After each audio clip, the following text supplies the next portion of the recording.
Bienvenidos a la segunda entrega de este ciclo que propone Pares TV con el objetivo de recorrer lugares significativos de las localidades del partido de Luján. En este caso hablamos de historia y nos trasladamos de la mano de Romina Fernández a la localidad de Olivera. Así es, Ale, estamos en Olivera, puntualmente en el puente de Olivera. Y para hablar de este lugar y para conocer un poquito más, estamos con el historiador Federico Suárez, a quien le vamos a preguntar, primero, ¿por qué es tan importante este puente y por qué es tan importante conservarlo, que sea parte de la historia? Bueno, lo más importante de este puente es que acá comienza la federalización de Buenos Aires. Es decir, las últimas batallas entre el interior y la capital, de esa sangrienta guerra civil que comienza con las luchas de unitarios y federales, y precisamente en este lugar donde está el puente, las tropas porteñas con las tropas bonaerenses van a tener un pequeño combate, que es lo que va posteriormente a comenzar con la federalización de Buenos Aires, que se va a convertir en la capital de la Argentina. O sea, todo comienza acá porque es la primera acción bélica, que hubo algunas escaramuzas en San Antonio de Areco y un tiroteo de lanchones en el Río de la Plata de las mismas tropas, ¿no? Las nacionales contra las bonaerenses. Pero este punto es clave porque acá estaban sentadas las tropas del general Arias, de Inocencio Arias, que eran las tropas bonaerenses y que se encuentran de buenas a primeras enfrentadas prácticamente de una orilla a la otra con las tropas nacionales de Eduardo Racedo, ¿no? Que respondía al presidente Avellaneda. Todo este conflicto se da porque la República, digamos, Argentina, las autoridades nacionales le piden a la provincia de Buenos Aires su capital, que era la ciudad de Buenos Aires. Y Buenos Aires, la provincia, no se la quería dar. Claro, Olivera tiene un cachito de la parte de la historia de Argentina. Sí, totalmente. Cómo nace sí, todo. Sí, sí. Ahora, uno cuando dice batalla de Olivera, a veces es medio difícil no relacionarlo automáticamente con alguna película, con alguna serie, con alguna acción cinematográfica que nos recuerde eso. ¿Cómo era una batalla en esa época? ¿Era literalmente batalla cuerpo a cuerpo? Sí, en este caso fue infantería contra caballería. Es decir, las tropas de Arias, o sea, las tropas provinciales, su fuerte era la caballería.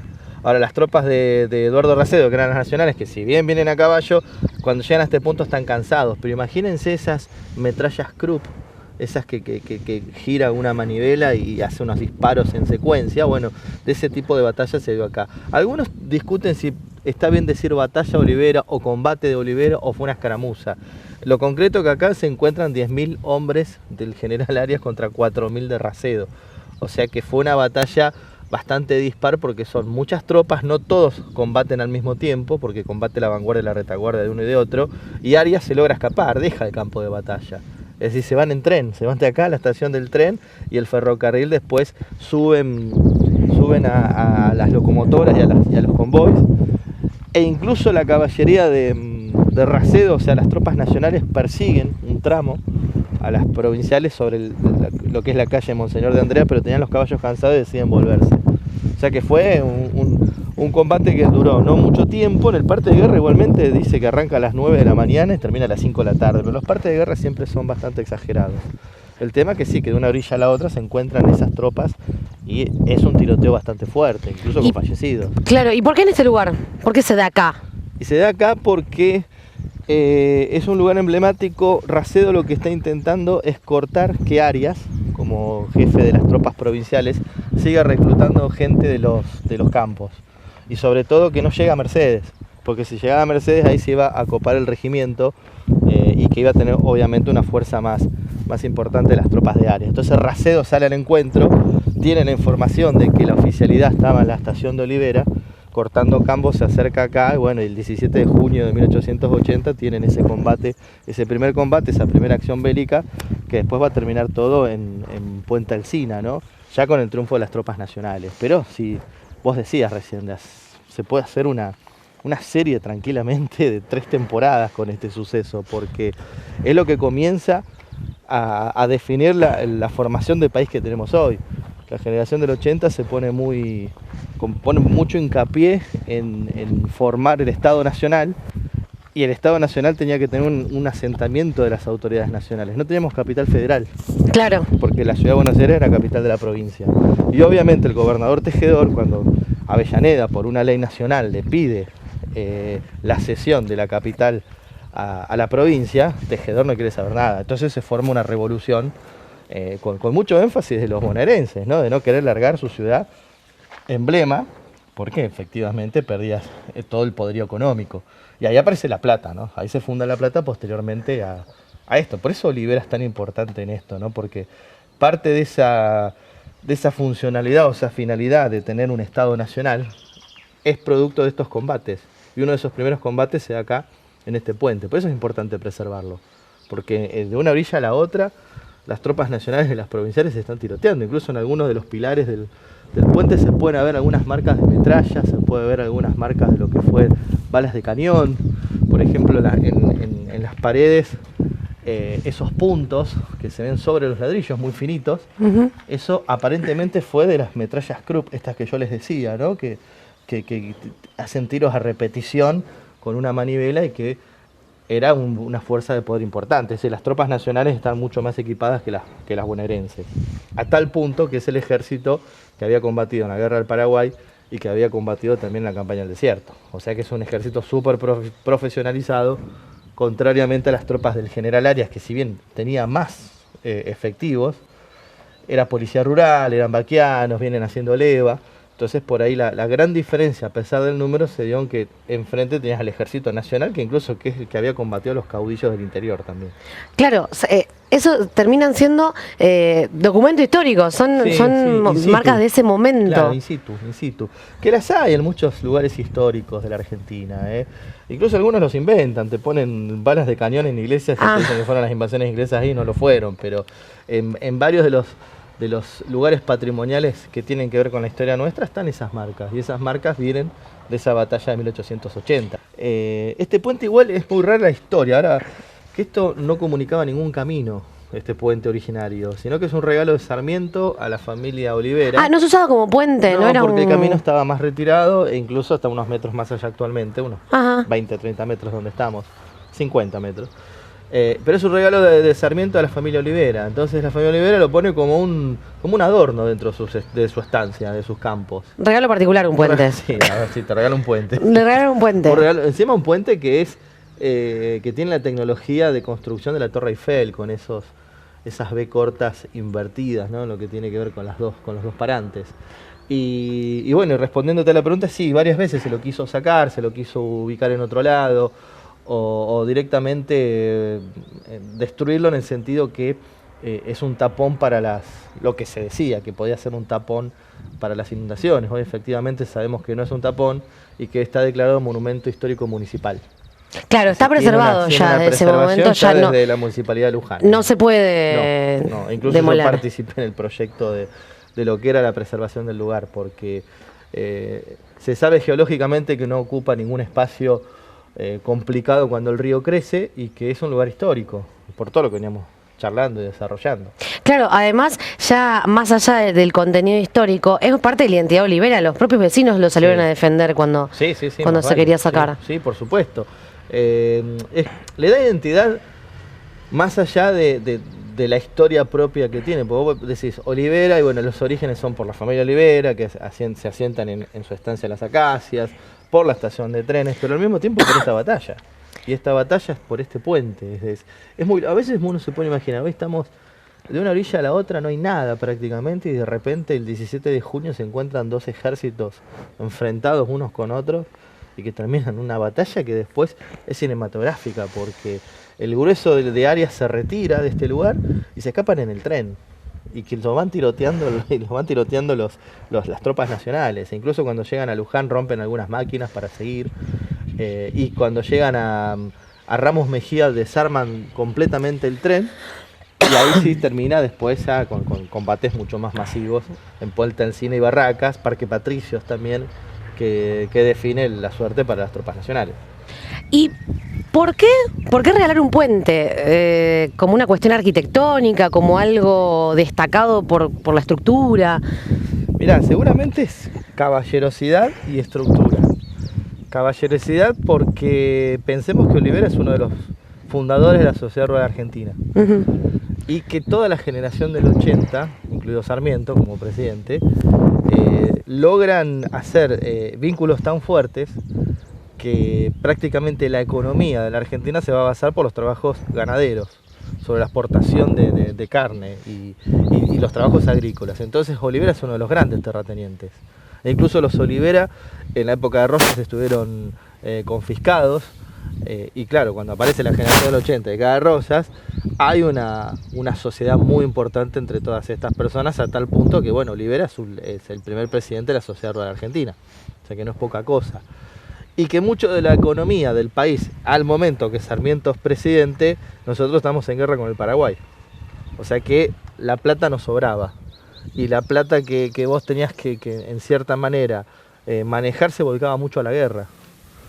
Entonces, Olivera es uno de los grandes hombres de la economía de aquel momento, sobre todo la generación del 80. Sarmiento, ¿qué hace? En consonancia un poco a esto, era una caballerosidad, decir, bueno, tengo un puente que seguro hay que ver a dónde iba este puente realmente, no tenemos por ahí los datos precisos de a dónde iba a estar ubicado claro, este dónde puente. estaba destinado. Claro, a dónde estaba destinado. Entonces Sarmiento se lo regala a Olivera un poco en compensación de estas grandes sociedades que se dan entre todos los terratenientes de la época. Y es un poco un puente para la época llamativo, lindo. Es la estructura de fabricación del hierro de la Torre Eiffel, es decir, con estos parantes que se ven haciendo diagonales entre sí, comunicados. Sí, ahí por un estamos parante seguramente mayor. viendo imágenes que en dirección están mostrándonos para que veámoslo incluso desde arriba. Tiene una estructura muy particular, recién nombrabas la Torre Eiffel. Sí. Sí, seguramente es francés o belga este puente, sobre todo por la estructura de la tecnología de construcción. Si uno ve la Torre Eiffel, lo que es la parte que la sostiene, y después toda su estructura hacia arriba, tiene el hierro entretejido así de alguna manera como lo tiene esto. Era una moda de la época, son tecnologías del hierro que vienen de la segunda mitad del siglo XIX, con mucho remache, con cosas esas que, no sé, nuestros abuelos siempre nos decían, las cosas de antes se hacían para que duren toda la vida. Y efectivamente este puente, más allá que le faltan algunos fragmentos, algunas partes de lo que tiene que ver con la base, para cruzar, es un puente que ha durado mucho tiempo, ¿no? Y que ha soportado las crecidas del río. Claro. Y está en un lugar que el río tiene su correntada un poquito más fuerte que lo que la parte de Luján. Entonces, sí, efectivamente ha tenido sus inclemencias con respecto al clima, ¿no? Pero bueno, esta relación que te decía entre la generación del 80, pensemos que sea de esa forma, ¿no? Los terratenientes son los grandes socios de los políticos de aquel entonces. O sea, estamos hablando de un lugar que es la prueba muy clara de que Olivera no fue simplemente el fundador de esta localidad de Luján, sino que fue un peso hombre, pesado, sí, un peso en pesado, Argentina. Sí, bueno, fundador y presidente de la Sociedad Rural Argentina, que la Sociedad Rural Argentina es la que va a financiar la campaña del desierto para, bueno, enriquecer la parte o la propiedad de los campos, que eran territorios indígenas, y convertirse en lo que fuimos durante casi 60 años un país agroexportador. Y Olivera es una de las personalidades fuertes que está en sintonía al ser un terrateniente. Yo dudo que Olivera haya pensado en un pueblo. Olivera es una estancia en ese momento. Olivera nunca fue pensado como pueblo. Es una teoría una teoría particular y por ahí un poco personal. Sí, los descendientes de Olivera cuando lotean, ahí sí podemos pensar en un pueblo, pero el primer Olivera, el que dona la estancia, digamos, que dona parte de sus tierras para la construcción del ferrocarril, eso lo hacían porque el ferrocarril el tren podía parar en sus campos, cargar la mercadería y llegar a Buenos Aires más fácilmente.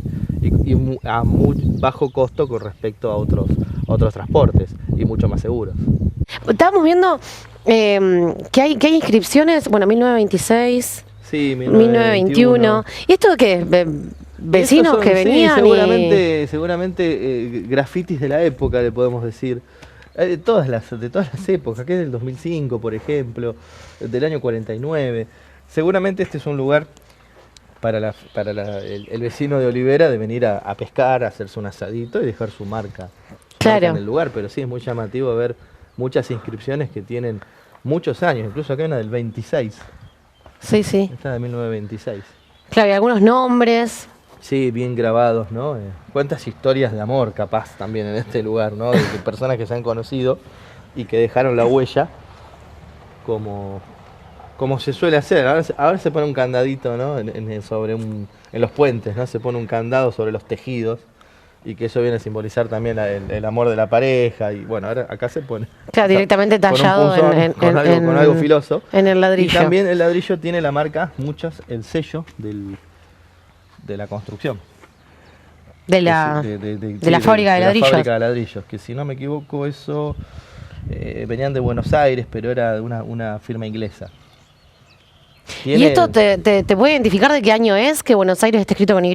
Sí, esta construcción de este puente se calcula para 1860. Si es un regalo de Sarmiento, bueno, Sarmiento gobernó entre el 68 y el 74, o sea que tiene que ser de esa fecha, ¿no? Y esto pertenecía a la estancia de los Olivera. Claro. Olivera lo pone acá adentro porque es su estancia como un... Sí, como un presente de Sarmiento, entonces ponemos el puente en algún lugar. Lo pone cruzando el río, obviamente, claro. Pero sí, en la época que Olivera pone este puente acá, no estaba urbanizado como está ahora. Recién empieza ya en la década de 1880 cuando viene la estación del ferrocarril. Claro, ahí es cuando Olivera decide donar sus tierras. Claro, ahí empieza un loteo masivo, pero ya eso es más principios del siglo XX, ¿no? Claro. Vamos a ir subiendo de nuevo para continuar viendo el puente desde arriba. Antes de que se construya el nuevo puente, vos podés subir, igual creo que se puede subir. Vos podías subir y verlo desde arriba el puente. Lo que pasa es que al puente le faltan varias partes de la base. Claro. O sea, no podrías cruzarlo caminando hoy porque le faltan partes. Acá incluso se Sí, sí, sí. Yo he subido varias ¿Y hay veces. manera teniendo en cuenta las cuestiones de seguridad, que en algún momento sí se pueda cruzar, que se arme alguna cuestión más, que esté más cuidado? Sí, yo creo que ahora que tiene una preservación y que incluso está el puente nuevo, la señalización, por ejemplo, que está a la entrada de Olivera, eso estaba en la estación y hoy está en la entrada, o sea que dentro de todo uno entra al pueblo y ve una señalización histórica importante dentro de lo que pasó en Olivera. Y el puente yo creo que sí, amerita que se lo preserve un poco más y que tenga una señalización acorde también. Claro, en ese proyecto de monumento histórico municipal está contemplado también una señalización. Claro, que incluso se pueda, por así decirlo, visitarlo, venir, quizás claro, que sea un lugar de sacarse fotos, poder encontrar alguna señalización que dé cuenta del contenido histórico importante que tiene este lugar. Sí, sí. Porque hoy en día está... Sí, abandonado. Totalmente abandonado, sí. Es más, yo creo que debería ser un atractivo turístico más. Claro. Hay mucho turismo que tiene que ver con la historia. Y incluso conozco gente, porque lo he hecho viajes también, de personas que van a lugares donde fueron batallas importantes. ¿Se van a conocer, a visitar lugares de batallas? Yo he ido a ver, por ejemplo, donde fue la batalla de Cepeda, que eso es provincia de Santa Fe. Y la señalización es un monolito que apenas lo encontraste de casualidad. Y no estaría bueno que pase lo mismo con este puente. Claro. Es decir, que vos puedas entrar al pueblo directamente a Olivera, que haya una señalización de cuántos metros está, preservarlo mejor, cuidarlo y ponerlo en valor en esto de... Yo no creo que sea muy caro una planchuela de hierro donde falta, y que sí, que la gente pueda cruzarlo, se pueda sacar fotos, hasta incluso se puede hacer un museo de sitio. Nosotros tenemos la costumbre de que los museos en América Latina son hechos en lugares cerrados, como edificios antiguos, cabildos, casas, pero en Europa y en Estados Unidos sobre todo, hay mucho lo que se llama el museo de sitio, que vos tenés la señalización en el lugar, un caminito de piedras donde tenés un cartel, una infografía y que te va contando un poco. Eso estaría bueno también, hacer una infografía de cómo fue la batalla de Olivera. Vos venís al puente y te vas enterando cómo fueron esos sucesos y el contexto todavía. Claro, se podrían marcar algunos lugares de donde estuvieron ubicados. Donde estuvo la tropa del general Arias, las tropas de Racedo. La oficialidad, por ejemplo, de Arias estuvo alojada en la estación del ferrocarril. Y todo el grueso son 10.000 hombres, Claro. O sea que todo el grueso está diseminado en lo que era la estancia de Olivera, pero en este punto es donde se da la batalla. Claro, incluso desde la estación hasta acá se podría armar como... Sí, un recorrido tranquilamente, si no son muchos metros tampoco. Bueno, hay mucho para hacer. De todo. Se podría hacer de todo. Primero terminar el puente. Se podría hacer de todo, pero estamos acá en el puente de Olivera. en este espacio histórico y con Federico Suárez recorrimos y conocimos un poco más la importancia de este lugar. Ale, recorrimos Olivera, otro de los puntos importantes e históricos que tiene una de las localidades de Luján, y nos encontramos en el próximo episodio. Impecable recorrida de la mano del historiador Federico Suárez, profundizando en la batalla que tuvo lugar allí en la localidad y pudiendo conocer cuestiones tal vez para muchos olvidadas en el tiempo. De esta manera ponemos punto final a este segundo capítulo del ciclo que se propone ir recorriendo cada lunes, miércoles y viernes a las 4 de la tarde distintos espacios del distrito. En este caso, Olivera. El viernes, tercera entrega desde las 16 por TDA, por Telered y también estreno en YouTube.